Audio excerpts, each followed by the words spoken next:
part five. This is part five. Five. One more left after this. Thanks for everyone who's been watching.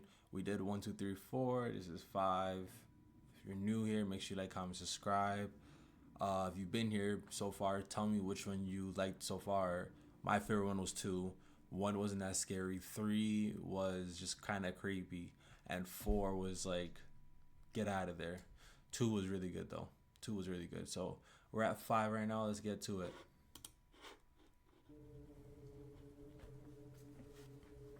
Pizza A like. few years ago, I was working at a pizza chain in my hometown as a driver.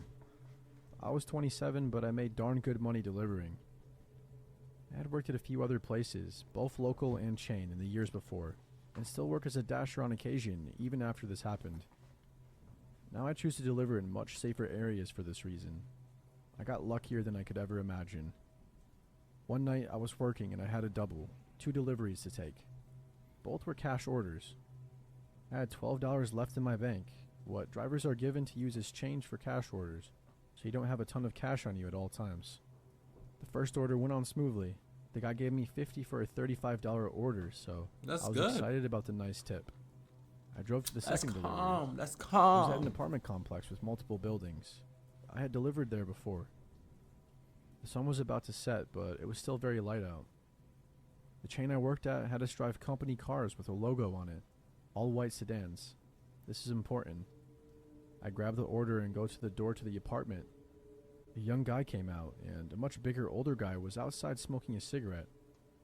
The big guy went inside as the smaller guy came out. He looked around nervously and asked how much he owed me. The way he was looking around just made me very nervous. The hairs on the back of my neck stood on end. I told him the amount, and he said that wasn't what he was told on the phone. Something was very wrong. I felt someone else walk out That's the behind me amount from the paid door. for. As the first young guy looked around down the parking lot, craning his neck as if he was looking for someone. I told him the amount again, and I broke down the order for him, trying to keep calm. Then the first guy held a gun to my right temple. Shortly after that, I felt a poke on my spine. 2 gunmen.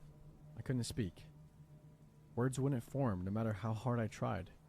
Give me your money and keys, now. The first guy growled, and I fumbled immediately for the keys. I gave him the keys, trying my best to remain calm. Another guy came up from my left. Oh my He had God. poofy hair and was around the same age as the first kid. The one behind me I hadn't seen yet. The big-haired kid grabbed the pizza bag and ran off and hid. The first kid searched the company car. Luckily, I had left my wallet in my personal car.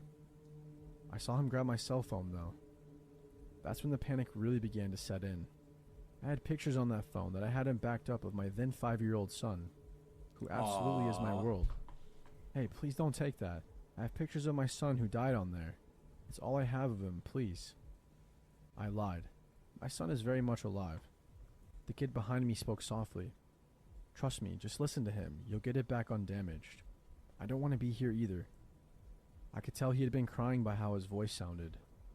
A car began pulling in, and the 3 boys took off to the other end of the complex in full sprint. Before the one behind me ran, he dropped the gun in front of me. Standard issue 9mm, silver and black. Safety off. Looked completely real to me. He picked it back up and ran with the others. The car that pulled in and saw me, it was a woman and her kid. Panic set in as I realized I could easily come back and do way worse to me as the sky started to get dark. I collapsed. They had taken my company car keys, $72, the pizza, and my phone. My boy The got woman robbed. ran up to me and asked if I was alright. She took me into her apartment in the next building over and locked the door. I was shaking so hard I couldn't even hold her phone to talk to 911 as she set down her kid. Her boyfriend, I assume, helped me call. I spoke to the operator and told her everything. I'm colorblind, and these kids were obviously wearing all black and white clothes, thank God.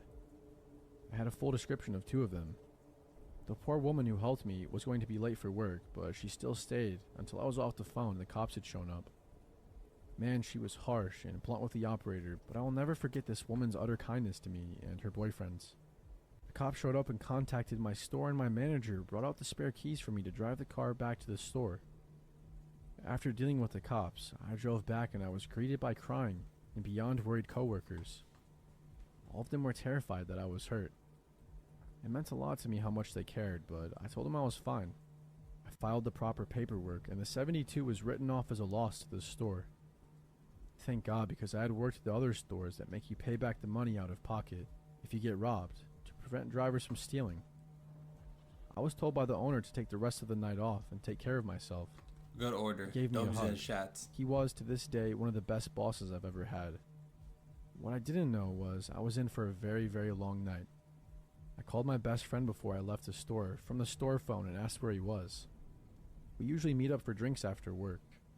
He was around the corner at a bar, so I met up with him.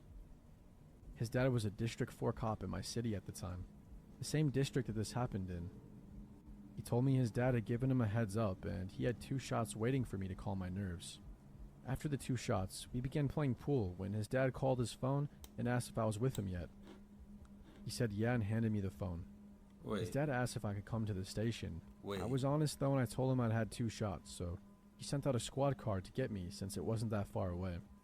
So we get to the station. They had suspects in custody already. I was needed to ID them. 3 boys and a driver. Come on, They Wi-Fi. had been caught less than 20 minutes after the robbery, speeding. The be on the lookout had already gone out, and they matched the description. They had used the money to buy weed and gas and had taken off. They had at least 15 stolen cell phones on them. The order had been placed on a stolen phone even. My phone was in the mix in the box. The police told me to grab my phone only, and I did. They asked me to unlock it. It had fingerprint verification, so that was easy. 9 of the 10 tries to unlock it had already been used before my phone would have completely reset. It unlocked. I told the police every detail yet again, although my parental instincts kicked in. I told them the guy behind me quite obviously was bullied into this and to show mercy. He was the one with the white shirt. The police went wide-eyed and told me that he was the one talking. The other 3 denied involvement. That's when I found out about the 4th guy, the driver. We found out that later he was completely unaware of the robbery and was just picking up his friends. He was never charged. The boy who was behind me and the one who grabbed the pizza were 15 and 16 and got 6 months of house arrest. The only reason the one behind me got off so easy, despite having the gun to my back, was because I asked him to go easy on him, because he was a good kid who didn't want to be there. And he was the only one confessing. Makes sense, since he even said the other guy wouldn't have the phone for long. He was planning on going to the cops had they not been caught. But the other guy, the first kid who put the gun to my temple, it was his 18th birthday. He got the book thrown at him.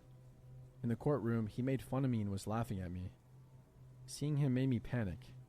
The judge scolded him for his behavior, and he just grinned and glared at me with a Joker-like grin. All I could see was pure evil. This kid will definitely commit more crimes. I have no doubt he will eventually end someone's life. You can see how cold he is just by looking in his eyes. He's an evil person. I grew up in a town full of murderers and abusers, and I had never seen this kind of evil in my life. And I never want to again. I asked to have my name stricken from the records and asked to remain anonymous in case he ever got out. I'm so glad I did because today I got a letter from the state. It's being released in February. The court only had my old address, my parents' house, and my mom didn't think the letter was important. I missed the deadline to protest his release for probation. The plea deal was 8 years, and it's only been 4. Apparently he's getting out early due to overcrowding. Not good behavior, overcrowding, this coming February. And I'm ready if he finds me. My wife, my parents, and everyone I know knows his face and name. If he tries anything, we are all ready. But for his sake, let's not meet. For his sake, he's lied. We got one more episode to go. That's not really, again, scary. It's a true story. The scary thing was when that boy got caught and he was like, you gonna remember his face type thing.